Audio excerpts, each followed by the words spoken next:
আপোনালোকে জানেনে মা লক্ষ্মী অহাৰ আগতেই কিছুমান শুভ সংকেত লৈ আহে আমাৰ ঘৰলৈ। এই সংকেত বুজি নাপালে ধন আহিও হাতৰ পৰা গুচি যাব। আজিৰ ভিডিঅ'টোৰ যোগেদি জানিম মা লক্ষ্মী অহাৰ শুভ 7টা সংকেতৰ কথা, যিবোৰ দেখিলে আপোনালোকে বুজিব যে ধন আপোনালোকৰ ঘৰলৈ আহিবলৈ ধৰিছে বা আপোনালোকৰ ভাগ্য বিশেষভাৱে সলনি হ'বলৈ ধৰিছে। ভিডিঅ'টো শেষলৈকে চাব, কাৰণ 7 নম্বৰ সংকেতটো বহুতেই অৱহেলা কৰে। আহক তেনেহলে আমি বেছি দেৰি নকৰি সুন্দৰভাৱে জানি লওঁ। যদি ভিডিঅ'টো ভাল লাগে লাইক এটা কৰি আমাৰ মনোবল বঢ়াব আৰু আপোনালোকৰ বন্ধুবৰ্গৰ লগত শ্বেয়াৰ কৰি তেওঁলোককো উপকৃত কৰিব। আৰু যদি আপোনালোকে এই ভিডিঅ'টো কিবা বুজি নাপায় নিশ্চয় মোক তলত কমেণ্ট কৰি জনাব। আপোনালোকৰ সকলো প্ৰশ্নৰ উত্তৰ মই আপোনালোকক দিবলৈ চেষ্টা কৰিম। 1 নম্বৰটো, সৰু সৰু ধন লাভ হ'বলৈ ধৰিছে নেকি আপোনালোকৰ? হঠাৎ বন্ধুৰ পৰা ধন আপোনালোকে উভতাই পাইছে নেকি? কামৰ পৰা আপোনালোকে বোনাছ লাভ কৰিছে নেকি বা অকণমান কষ্ট কৰিলেই বেছি লাভ কৰিব পাৰিছে নেকি? ক'ৰবাৰ পৰা সৰু ধন আপোনালোকে লাভ কৰিছে নেকি? ডাঙৰ ধন লাভৰ ই এক সুযোগ বুলিও মনা গৈছে। এইবোৰ সংকেত যদি আপোনালোকৰ লগত ঘটিবলৈ ধৰিছে তেনেহ'লে বুজিব যে আপোনালোকৰ শুভ দিন আহি পৰিছে। বিশেষকৈ মা লক্ষ্মীৰ পৰম আশীৰ্বাদ আপোনালোকে লাভ কৰিবলৈ সক্ষম হৈছে। মা লক্ষ্মী আহি আপোনালোকৰ ঘৰত বাস কৰিছে, যাৰ ফলত আপোনালোকৰ ঘৰৰ পৰিৱেশ পবিত্ৰ হৈ পৰিব। সকলো ফালৰ পৰা আপোনালোকৰ উন্নতি বৃদ্ধি পাবলৈ ধৰিব। কৰ্মক্ষেত্ৰত সফলতা আহিব। হঠাৎ আপোনালোকৰ ঘৰলৈ অৰ্থৰ বাট মুকলি হৈ পৰিব। কৰ্মক্ষেত্ৰত আপোনালোকে নতুন নতুন সুযোগ সুবিধা লাভ কৰিব পাৰিব আৰু কৰ্মৰ পৰা পদোন্নতি হোৱাৰ লগতে প্ৰচুৰ পৰিমাণে উন্নতি আৰু লগতে সফলতাও অৰ্জন কৰিব পাৰিব। বহুদিনৰ পৰা ৰৈ থকা কাম আপোনালোকৰ হৈ পৰিব। কিবা কাম যদি বহুদিনৰ পৰা ৰৈ আছে, চেষ্টা কৰিও সেই কাম আপোনালোকে সম্পূৰ্ণ কৰিব পৰা নাছিল, তেনেহ'লে এই সময়ৰ পিছৰ পৰাই আপোনালোকৰ সেই সকলোবোৰ কাম অতি সহজভাৱে হৈ পৰা দেখিবলৈ পোৱা যাব। ক'ৰবাৰ পৰা ইচ্ছা নকৰাকৈও আপোনালোকৰ ঘৰলৈ ধন আহিছে নেকি? এনে সংকেত দেখিলে আপোনালোকে বুজিব যে আপোনালোকৰ ঘৰত সাক্ষাৎ মা লক্ষ্মীৰ আগমন হৈছে আৰু মা লক্ষ্মীৰ পৰম আশীৰ্বাদ আপোনালোকৰ ওপৰত পৰিছে, যাৰ ফলত আপোনাৰ লগতে আপোনালোকৰ ঘৰতো উন্নতি বৃদ্ধি পাবলৈ ধৰিব। সকলো ফালৰ পৰা আপোনালোকৰ উন্নতি হ'বলৈ ধৰিব। নতুন নতুন চিন্তাধাৰণা আপোনালোকৰ মনলৈ আহিব আৰু কৰ্মক্ষেত্ৰত নিজৰ যোগ্য অনুসৰি ফল লাভ কৰিব পাৰিব। 2 নম্বৰটো, ঘৰত হঠাৎ শান্তিৰ অনুভৱ আপোনালোকৰ হৈছে নেকি? যদি অকণমানতেই আপোনালোকৰ শান্তি অনুভৱ হৈছে, শেহতীয়াভাৱে আপোনালোকে দিনত অকণমানতেই সুখ অনুভৱ কৰিছে, পবিত্ৰতা অনুভৱ কৰিছে আৰু মনটো ধ্যানমগ্ন হ'বলৈ ধৰিছে, তেনেহ'লে বুজিব যে আপোনালোকৰ ভাল দিন আহি পৰিছে, যাৰ ফলত আপোনালোকৰ ঘৰত নহ'বলগীয়া সকলোবোৰ কাম অতি সোনকালে হৈ পৰিব। নতুনকৈ কিবা ক্ষেত্ৰত যদি যোগদান কৰিব বিচাৰি আছে, সেই কামতো আপোনালোকে সুচাৰুভাৱে ফলপ্ৰসূ লাভ কৰিব পাৰিব। এইটো মা লক্ষ্মীৰ শুভ সংকেত বুলি মনা গৈছে, যাৰ ফলত ঘৰত ধন সম্পত্তি বৃদ্ধি পাবলৈ ধৰিব, সুখ শান্তি বিৰাজ হ'বলৈ ধৰিব আৰু কৰ্মক্ষেত্ৰতো তেওঁলোকে সফলতা অৰ্জন কৰিব পাৰিব। নতুন চিন্তাধাৰণাৰ ফলত ঘৰৰ পৰিৱেশ উন্নত হৈ পৰিব। সকলো ক্ষেত্ৰতে আগুৱাই যোৱাৰ নতুন নতুন সুযোগ সুবিধা তেওঁলোকে লাভ কৰিব পাৰিব। পৰিকল্পিত কাম সুচাৰুভাৱে হৈ পৰা দেখিবলৈ পাব। বিশেষকৈ নিবনুৱাসকলৰ কাৰণে শুভ সুযোগ নামি অহাৰ যোগ দেখিবলৈ পোৱা যায়। শিক্ষাৰ ক্ষেত্ৰতো মানদণ্ড তেওঁলোকৰ বৃদ্ধি পাবলৈ ধৰিব। ব্যৱসায়িক বাণিজ্যৰ ক্ষেত্ৰত বহুদূৰ আগুৱাই যাব পাৰিব। ব্যৱসায়ত ধ্যানমগ্ন কৰিব পাৰিব আৰু লেনদেনৰ ক্ষেত্ৰতো অনুকূল প্ৰভাৱ তেওঁলোকৰ দেখিবলৈ পোৱা যাব। ৰৈ থকা ধন আপোনালোকৰ হাতলৈ আহিব আৰু কৰণীয় কাম কৰি সম্পূৰ্ণ কৰিব পাৰিব আৰু সেই কাম আৰম্ভও আপোনালোকে শুভভাৱে কৰিব পাৰিব আৰু সেই কাম অন্তও অতি সুন্দৰভাৱে আপোনালোকে কৰিব পৰা দেখিবলৈ পোৱা যাব। ইয়াৰ বাহিৰেও মনটো আপোনালোকৰ আশাবাদী হৈ থাকিব। কিবা এটা নতুন বস্তু পোৱাৰ আশা আপোনালোকৰ মনত জাগ্ৰত হ'বলৈ ধৰিব। 3 নম্বৰটো, ঘৰত যেতিয়া আপোনালোকে এগছি চাকি জ্বলাই সন্ধ্যাৰ সময়ত সেই চাকিগছি যদি মাজৰাতি নুমাই নাযায়, তেনেহ'লে জানিব যে আপোনালোকৰ ওপৰত মা লক্ষ্মীৰ পৰম কৃপা পৰিবলৈ ধৰিছে, যাৰ ফলত আপোনালোকৰ সকলো শুভ হৈ পৰিব। মা লক্ষ্মীৰ বিশেষ শুভ শক্তি আপোনালোকৰ ওপৰত পৰিছে, যাৰ ফলত আপোনালোকৰ ঘৰত যদি কিবা বাস্তু দোষ আছে, বেদ দোষ আছে, ছায়া দোষ আছে, সেই সকলোবোৰ নোহোৱা হৈ পৰিব।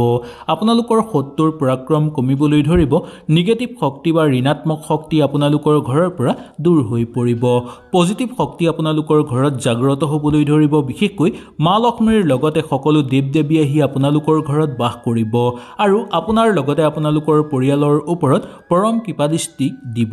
যাৰ ফলত আপোনালোকে পৰিকল্পিত সকলো কাম কৰি সম্পূৰ্ণ কৰিব পাৰিব বহুদিনৰ পৰা অপেক্ষিত কাম আপোনালোকৰ সুচাৰুভাৱে হৈ পৰিব কৰ্মক্ষেত্ৰত আপোনালোকৰ পদোন্নতি হ'বলৈ ধৰিব লগতে অৰ্থ বৃদ্ধি পাবলৈ ধৰিব ঘৰত কৰ্মক্ষেত্ৰ বা জীৱনত চলি থকা সকলোবোৰ সমস্যা আপোনালোকৰ সমাপ্ত হৈ পৰিবলৈ ধৰাও দেখিবলৈ পোৱা যাব নতুন চিন্তাধাৰণা আপোনালোকৰ জীৱনলৈ আহিব আৰু লগতে মা লক্ষ্মীৰ বিশেষ কৃপা আপোনালোকৰ ওপৰত থাকিব 4 নম্বৰটো সপোনত যদি আপোনালোকে মন্দিৰ দেখা পায় তেনেহলে জানিব যে এইটো অতিশয় শুভ সপোন বুলি মনা যায় এই সপোন দেখিলে মা লক্ষ্মী সাক্ষাৎ আহি আপোনালোকৰ ঘৰত বাস কৰিবলৈ ধৰিব যাৰ ফলত আপোনালোকৰ সকলো আধৰুৱা কাম সম্পূৰ্ণ হৈ পৰিব আৰু ঘৰত ধন সম্পত্তি আৰু সফলতা নামি আহিবলৈ ধৰিব ঘৰৰ পৰিৱেশ সুখ সমৃদ্ধি হৈ পৰিব নতুন নতুন আপোনালোকৰ ঘৰলৈ সুযোগ সুবিধা নামি অহা দেখিবলৈ পোৱা যায় কিন্তু এটা কথাৰ প্ৰতি আপোনালোকে লক্ষ্য ৰাখিব যে এই সপোনটো যদি আপোনালোকে দেখা পায় বা সপোনত যদি মন্দিৰ নামঘৰ দেখা পায় তেনেহলে এই সপোনৰ কথা কোনো মানুহক কোৱাটো উচিত নহয় আপোনালোকৰ যিমানেই আপোন মানুহ নহওক কিয় কেতিয়াও এই সপোনৰ কথা কাৰো আগত নকব যদি এই সপোনৰ কথা বেলেগক কৈ দিয়ে তেনেহলে ইয়াৰ ফল আপোনালোকে উল্টাকৈ লাভ কৰিব সপোনত পদুম ফুল দেখাটো অত্যন্ত শুভ বুলি মনা গৈছে পদুম ফুল মা লক্ষ্মীৰ বাহন বুলি মনা যায় বা তেওঁৰ বাসস্থান বুলি মনা যায় যদি পদুম ফুল আপোনালোকে সপোনত দেখা পায় তেনেহলে জানিব যে মা লক্ষ্মীৰ পৰম আশীৰ্বাদ আপোনালোকে লাভ কৰিবলৈ সক্ষম হৈছে বা মা লক্ষ্মী আপোনাৰ ওপৰত সন্তুষ্ট হৈ পৰিছে যাৰ ফলত তেওঁৰ কৃপা লাভ কৰিবলৈ সক্ষম হ'ব এই মা লক্ষ্মীৰ কৃপাৰ ফলত আপোনালোকৰ সকলো মনৰ আশা পূৰ্ণ হৈ পৰিব সকলো ক্ষেত্ৰতে সফলতা অৰ্জন কৰিব পাৰিব আৰু ঘৰত প্ৰচুৰ পৰিমাণে অৰ্থৰ আগমন হ'বলৈ ধৰিব যদি সপোনত পদুম ফুল দেখা পায় তেনেহলে আপোনালোকৰ পদুম ফুলৰ ছবি এখন আনি হলেও ঘৰত ৰাখিবলৈ চেষ্টা কৰিব এনে কৰাটো অত্যন্ত শুভ বুলি মনা যায় সপোনত পৰিষ্কাৰ পানী দেখাটো অত্যন্ত শুভ বুলি মনা গৈছে সপোনত পৰিষ্কাৰ পানী দেখিলে সাক্ষাৎ মা লক্ষ্মীৰ স্বৰূপ বুলি মনা যায় মা লক্ষ্মীৰ আশীৰ্বাদ আপোনালোকে লাভ কৰিব পাৰিব যাৰ ফলত আপোনালোকৰ ঘৰত ধনৰ যুগ আৰম্ভ হ'বলৈ ধৰিব নতুন সুযোগ সুবিধা আপোনালোকে লাভ কৰিব পাৰিব আৰু বহুদিনৰ পৰা অপেক্ষিত কাম আপোনালোকৰ হৈ পৰিবলৈ ধৰিব আপোনালোকৰ সকলো আধৰুৱা কাম সম্পূৰ্ণ হৈ পৰিব লগতে সকলো দেৱ দেৱী আহি আপোনালোকৰ ঘৰত বাস কৰিছে সপোনত পানী দেখাটো বা পৰিষ্কাৰ পানী দেখাটো অত্যন্ত শুভ সংকেত বুলি মনা যায় 5 নম্বৰটো ঘৰত যদি অপ্ৰয়োজনীয় বস্তুবোৰ আপোনালোকে ঠিক কৰিবলৈ মন যায় তেনেহলে এইটো এটা বহু শুভ সংকেত হঠাৎ ঘৰ পৰিষ্কাৰ কৰিবলৈ মন যোৱা অপ্ৰয়োজনীয় বস্তু ঘৰৰ পৰা বাহিৰ কৰিবলৈ মন যোৱাটো ই হৈছে মা লক্ষ্মীৰ আহ্বানৰ সংকেত ইয়াৰ ফলত আপোনালোকৰ ঘৰত ধন বৃদ্ধি পাবলৈ ধৰিব আপোনালোকৰ ঘৰত শুভ শক্তিৰ আগমন ঘটিবলৈ ধৰিছে বা আপোনালোকৰ ঘৰত শুভ শক্তি আহিবলৈ ধৰিছে নতুন নতুন সুযোগ সুবিধা আপোনালোকৰ ঘৰলৈ আহিব কৰ্মক্ষেত্ৰত সফলতা লাভ কৰিব পাৰিব সকলো দিশতে আগুৱাই যোৱাৰ বাট বা পথ আপোনালোকে বিচাৰি পাবলৈ সক্ষম হ'ব ইয়াৰ উপৰিও কিবা কাম যদি আপোনালোকৰ ৰৈ আছে সেই কামো অতি সোনকালে হৈ পৰাৰ যোগ দেখিবলৈ পাব এনে সপোন দেখিলে আপোনালোকে অতি সোনকালে গোটেই ঘৰ পৰিষ্কাৰ কৰি দিয়াটো উচিত বা এনেও যদি এনে আপোনালোকৰ মনত ভাৱ হয় তেনেহলেও আপোনালোকে গোটেই ঘৰ পৰিষ্কাৰ কৰিবলৈ চেষ্টা কৰিব আৰু মা লক্ষ্মীৰ চৰণত আপোনালোকে অকমান সেৱা কৰিবলৈ চেষ্টা কৰিব এনে কৰাটো অত্যন্ত শুভ বুলি মনা যায় 6 নম্বৰটো ঘৰৰ কাষত যদি গাই গৰু আহি ৰৈ থকা দেখা পায় বা আপোনালোকৰ ঘৰৰ সন্মুখত যদি গাই গৰু আৰু পোৱালি আহি বেবাই থকা দেখা পায় ৰাতিপুৱা উঠিয়েই তেনেহলে জানিব যে এইটো এটা অতিশয় শুভ সংকেত ইয়াৰ পৰা আপোনালোকে বুজিব যে আপোনালোকৰ ঘৰত শুভ শক্তিৰ আগমন ঘটিবলৈ ধৰিছে বিশেষকৈ মা লক্ষ্মীৰ পৰম কৃপা লাভ হ'ব গাই গৰুক কামধেনু বুলি মনা যায় বা মা লক্ষ্মীৰ স্বৰূপ বুলি মনা যায় ৰাতিপুৱা উঠিয়েই যদি গাই গৰু আৰু পোৱালি ঘৰৰ সন্মুখত দেখা পায় বা তেওঁলোকৰ মাত শুনা পায় বা গাই গৰুৰ মাত শুনা পায় জানিব যে আপোনালোকৰ ওপৰত মা লক্ষ্মীৰ কৃপা পৰিছে